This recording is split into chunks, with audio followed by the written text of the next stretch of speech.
Assalamualaikum warahmatullahi wabarakatuh. Berikut ini adalah tugas demonstrasi kontekstual modul 2.3 Coaching untuk Supervisi Akademik kelompok 1 Kabupaten Bungo. Adapun anggota kelompok 1 adalah Ida Royani dari TK Negeri Pertiwi Rantau Pandan, Rima Desjayanti dari SMP Negeri 4 Rantau Pandan, Bina Mukti Wijaya dari SD Negeri 44-2 Karang. Tujuan pembelajaran khusus adalah CGP dapat melakukan praktik coaching dengan CGP lain untuk membantu mengembangkan area kompetensi coaching pada konteks pembelajaran atau keseharian CGP. Assalamualaikum warahmatullahi wabarakatuh. Kami kelompok 1 sedang melaksanakan tugas demonstrasi kontekstual modul 2.3 Coaching untuk Supervisi Akademik. Saya Ida Royani, calon guru penggerak Angkatan 10 Kabupaten Bungo dari TK Negeri Pertiwi Rantau Pandan. Saya Rima Desjayanti, CGP Angkatan 10 Kabupaten Bungo dari SMP Negeri 4 Rantau Pandan. Saya Bina Mukti Wijaya, CGP Angkatan 10 Kabupaten Bungo dari SDN 44 Karang. Waalaikumsalam. Silakan duduk Bapak. Ya. Apa kabar Ibu Bima? Alhamdulillah baik Bapak. Jadi begini, saya di sini selaku observer. Ya. Saya akan mengobservasi Ibu Rima sebagai coach. Di sini saya akan melihat proses coaching Ibu sesuai dengan apa yang akan Ibu lakukan dengan prinsip-prinsip coaching, yaitu kemitraan, proses kreatif, dan maksimalkan potensi, serta Ibu juga akan melakukan kompetensi di coaching, yaitu Ibu nanti bisa dalam present kehadiran secara penuh, kemudian Ibu mendengarkan secara aktif, juga mengajukan pertanyaan-pertanyaan yang berbobot. Selanjutnya pada saat coaching saya juga akan melihat alur cerita Ibu. Oke Bapak. Kompetensi coaching ini apa yang akan Ibu kembangkan? Oke. Rencananya kompetensi coaching yang akan saya kembangkan itu ketiganya Bapak. Present kehadiran, kemudian mendengarkan secara aktif dan mengajukan pertanyaan berbobot serta menerapkan alur cerita dalam proses coaching saya nanti. Oke, baiklah. Jadi setelah coaching nanti dari 3 kompetensi mana yang akan Ibu lebih spesifikkan? Oke, rencananya yang lebih saya tonjolkan atau spesifikkan itu adalah mengajukan pertanyaan berbobot kepada si coach saya nanti, sehingga nanti saya dapat menggali informasi atau menggali ide-ide baru pada permasalahan yang diajukan oleh coach tersebut, sehingga kita menemukan jawaban dari masalah tersebut. Oke, berarti dari kompetensi tadi, indikator ketercapaian dan tujuan pengembangan apa yang akan Ibu harapkan? Iya, Bapak. Jadi indikator yang saya harapkan pada coach itu adalah kepuasan dalam diri coach tersebut sehingga kami mampu menjawab permasalahan atau mencari solusi dari permasalahan si coach tadi. Jadi kalau dia merasa puas berarti indikatornya sudah tercapai. Oke, baiklah. Baiklah, silakan kepada Ibu Rima nanti melakukan ujinya. Semoga berjalan dengan baik. Oke, Pak. Terima kasih, Bapak. Ya.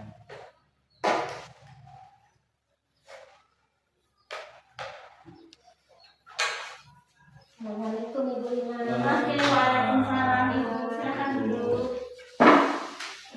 Ya, Ibu Ida gimana kabarnya? Alhamdulillah Ibu, kabar saya hari ini baik, tapi ada juga tidak baiknya Ibu Rima. Makanya saya kesini mau meminta waktu Ibu Rima untuk sedikit meluangkan waktunya untuk saya ingin berbagi dengan Ibu Rima permasalahan-permasalahan saya. Oh iya, alhamdulillah Bu, saya punya waktu hari ini karena tidak ada jadwal, jadi kita bisa berbincang-bincang tentang permasalahan Ibu. Boleh Ibu ceritakan apa permasalahannya? Ya, jadi tahun ini kan baru mau masuk 2 minggu tahun ajaran baru ya Bu. Lima, jadi saya merasa karena kami ini sekolahnya sekolah taman kanak-kanak, yang biasanya itu orang tua itu kami tidak boleh menunggu pada saat anak-anak ada di sekolah. Tapi tahun ini orang tuanya tidak mau, jadi tetap mau menungguin anak-anaknya karena berbagai alasan, katanya anaknya nanti menangis kalau ditinggal. Itu Bu Ina. Oke Bu Ida, jadi ibu merasa gundah atau merasa apa? Merasa agak sedikit terjadi gundah-gulana dalam hati masalah orang tua masih mau menunggu anaknya, sedangkan sekolah tidak menganjurkan kalau bisa tidak ditunggu anaknya Bu ya. Iya betul Bu Ina. Jadi oke tidak. Kira-kira tujuan dari ibu menginginkan tujuan apa dalam pembicaraan kita ini nanti? Saya ingin setelah kita berbicara seperti ini, saya mendapatkan solusi bagaimana saya bisa membicarakan ke orang tua bahwa memang anak-anak TK itu tidak boleh ditunggu. Jadi memang biar adanya kemandirian dan disiplin anak seperti itu Bu Ina. Oke, jadi Bu Ida ingin solusi bagaimana cara mengkomunikasikan kepada orang tua siswa supaya anaknya jangan lagi ditunggu biar dia ya seperti itu beda ya. Ya, Nah, betul sekali. jadi saya perlu tahu dulu selama ini sekolah itu apa yang sudah di sekolah lakukan? Jadi kalau selama ini sudah kami lakukan di sekolah itu memang di minggu pertama orang tua boleh menunggu anaknya, tapi di selanjutnya itu anak-anak memang harus ditinggal walaupun nangis, tapi tetap dalam jangka waktu yang telah ditetapkan oleh sekolah bahwa anak-anak itu wajib ditinggal, tidak boleh ditunggu lagi. Seperti itu. Oke, jadi awal-awal boleh, minggu boleh ditunggu, dan setelah itu sekolah membiasakan agar anak-anak itu belajar ditinggal oleh orang tua supaya dia mampu mandiri dia. Iya. Nah, selanjutnya selain yang ibu bicarakan tadi, kira-kira apa lagi yang sekolah lakukan terhadap permasalahan ini? Yang pernah atau pengalaman ibu saja bagaimana? Jadi selama ini di awal tahun ajaran itu saya melaksanakan kegiatan parenting bersama orang tua untuk mengkomunikasikan program-program sekolah dan cara biar menyamakan persepsi antara orang tua dan guru. Yang artinya misalnya anak-anak di sekolah itu diantar cuma sampai gerbang sekolah, terus nanti anak-anak meletakkan tasnya sendiri di tempat tasnya. Jadi nanti di rumah pun kami menginginkan bahwa kegiatan tersebut dilaksanakan juga di sekolah. Artinya kemandiriannya, karakter anak itu harus mandiri. Bagus sekali ya tidak. Jadi sekolah sebenarnya sudah menerapkan program yang bagus. Anak-anak boleh melakukan diskusi dengan orang tua di awal tahun ajaran baru, melakukan parenting, kemudian anak boleh ditunggu beberapa minggu, kemudian anak selanjutnya disuruh untuk meletakkan tas sendiri supaya belajar mandiri. Itu sudah bagus kan Bu Ida. Nah, selanjutnya pada saat parenting tersebut Bu Ida, apa tanggapan wali murid ya terhadap rencana Bu Ida tadi? Jadi kalau berbagai macam ya Bu tanggapannya.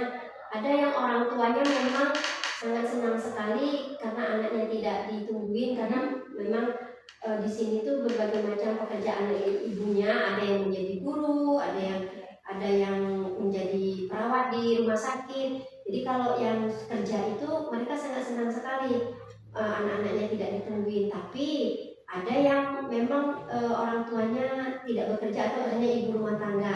Nah, yang ibu rumah tangga itu dia tidak setuju karena mereka itu mikirnya kami kan tidak ada kegiatan di rumah, jadi kami menungguin anak saja.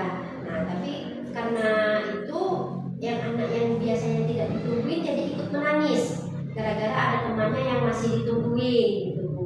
Memang agak diskusinya agak alot waktu pas kami kegiatan parenting itu. Oke, tapi hasil dari diskusi parenting tersebut, hasil musyawarahnya apa yang didapat? Alhamdulillah memang sedikit alot, memang agak sedikit rumit, cuman karena 85% orang tua murid di sini itu banyak yang bekerja, jadi diambil kesimpulan anak-anak tidak boleh ditungguin lagi, yang mau nungguin hanya sebatas gerbang sekolah saja.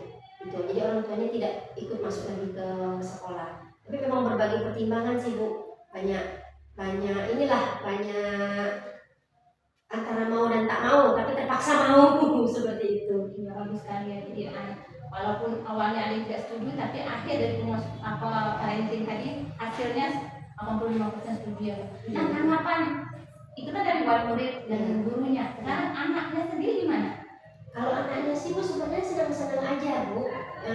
Yang kalau anak TK ini kan kalau sudah sampai sekolah lihat temannya, lihat mainan di sekolah banyak, itu sudah senang-senang aja. Yang memang agak rumit itu tuh memang orang tuanya, karena tidak tega meninggalkan anaknya gitu. Jadi permasalahan itu di situ. Kalau anak-anaknya sudah masuk sekolah itu senang-senang aja. Cuma memang ada beberapa anak yang masih menangis saat baru datang ke sekolah. Tapi tadi sudah kami bilang ke orang tua bahwa harus tega dengan anak-anaknya, harus percaya dengan gurunya juga, tega dan percaya. Berarti kalau dari sisi anak sih, alhamdulillah anaknya mau ya biar semuanya. Ini kembali kepada orang tuanya yang tidak tega meninggalkan anak. Ya. Nah, selanjutnya ibu butuh dukungan apa? Kalau untuk dukungan yang sudah saya itu kan Bu, saya butuh dukungan dari teman sejawat Bu, teman yang ada di lingkungan sekolah ini, dan dukungan dari orang tua harus mampu dan tega untuk meninggalkan anaknya, serta dukungan dari masyarakat sekitar atau stakeholder yang ada di lingkungan sekitar sekolah ini Bu. Oke, ini butuh dukungan dari teman sejawat dan stakeholder ya. Nah, sekarang langkah-langkah yang akan dilakukan ke depan itu apa? Jadi untuk membuat orang tua itu bisa percaya dengan kami bahwa anaknya aman di sekolah, jadi kami mengadakan piket untuk untuk pertama kali itu, piketnya itu harus menyambut anak di depan gerbang sekolah. Jadi sebelum anak datang kami sudah harus datang duluan, guru-gurunya sudah harus datang duluan untuk menyambut anak yang baru sampai ke sekolah. Selanjutnya kalau saat kegiatan main, guru-gurunya tidak ada yang boleh di dalam kelas, karena kegiatan main anak-anak kan di luar kelas, APE luarnya. Jadi diharapkan gurunya bisa menjaga anak atau melihat anak untuk pas saat bermain di luar kelas. Oke. Jadi yang pertama dilakukan tadi mengadakan piket. Yang guru-guru itu piket itu kira-kira jam berapa itu? Piketnya jam berapa itu? Kalau di sekolah ini Bu, 6:30 gurunya sudah harus sampai. 7 pagi ya? 6:30 pagi, karena kami tidak punya apa namanya itu, tukang jaga sekolah Bu. Jadi kamilah guru, kamilah penjaga sekolah, kamilah tukang bersih. Jadi itu Bu, harus sebelum anak datang itu kegiatan yang harus dia siapkan sudah harus siap semua. Di luar sudah siap, di dalam pun sudah siap. Jadi kami pas saat anak datang, anak kan datang jam 7:15. Jadi pas saat anak datang kami sudah fokus ke anak-anak. Gitu. Oke, jadi jam 6:30 pagi guru piketnya harus sudah datang duluan daripada muridnya ya Bu. Itu contohnya sangat baik sekali Bu Ida ya. Nah, selanjutnya kapan komitmen ini bisa Ibu laksanakan? Ini kan baru tahun ajaran, baru masuk 2 minggu dah Bu ya. Jadi biasanya itu kami melaksanakan kegiatan parenting ke orang tua murid itu di awal Agustus Bu. Oke, di awal Agustus ya Bu Ida ya. Maksudnya di awal Agustus. Nah, jadi apa lagi kira-kira yang bisa membantu tanggung jawab tersebut agar bisa maksimal nih? Tanggung jawab Ibu Ida tadi, kalau bisa berjalan dengan baik atau gimana gitu. Jadi kalau dari diri saya pribadi Bu, saya harus bisa berkomitmen dengan disiplin waktu. Artinya kalau sudah dibikin kegiatan piket dengan guru-guru, walaupun satu hari itu ada 2 orang. Jadi memang harus komitmen waktu, datang tepat waktu. Makanya di depan itu sudah dikasih jam, Bu. Jadi kalau nanti guru sudah melihat jamnya dia datang lewat, kan dia malu sendiri, Bu. Gitu. Jadi yang paling penting itu disiplin waktu ke diri sendiri dan teman-teman sejawat. Jadi di sekolah Ibu Ida sudah menyiapkan jam dinding di luar kelas ya? Di luar kelas, jadi pas saat datang buka gerbang sudah nampak, oh ada jam di situ, oh ini lewat rupanya terima, kan jadi malu sendiri gitu. Oh, jadi mendisiplinkan secara tidak langsung, Iya. membuat malu diri sendiri, Iya. sehingga terbentuklah disiplin positif tersebut ya Bu ya. Iya.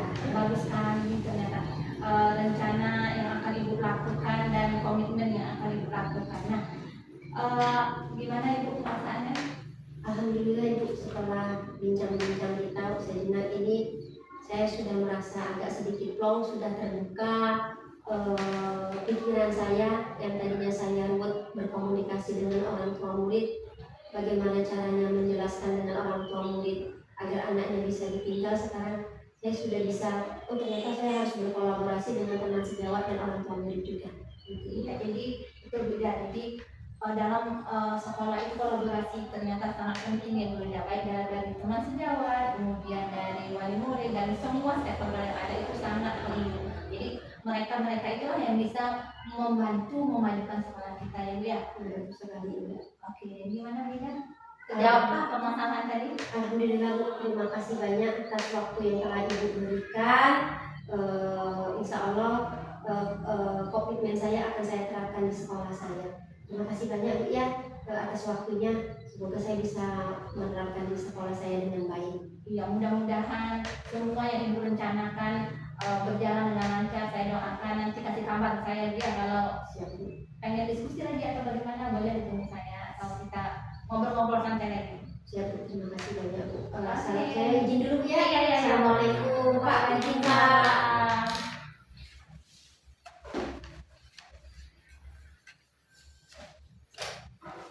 Baiklah, Bu Prima. Ya Pak. Ya, setelah saya mengamati Ibu Prima tadi,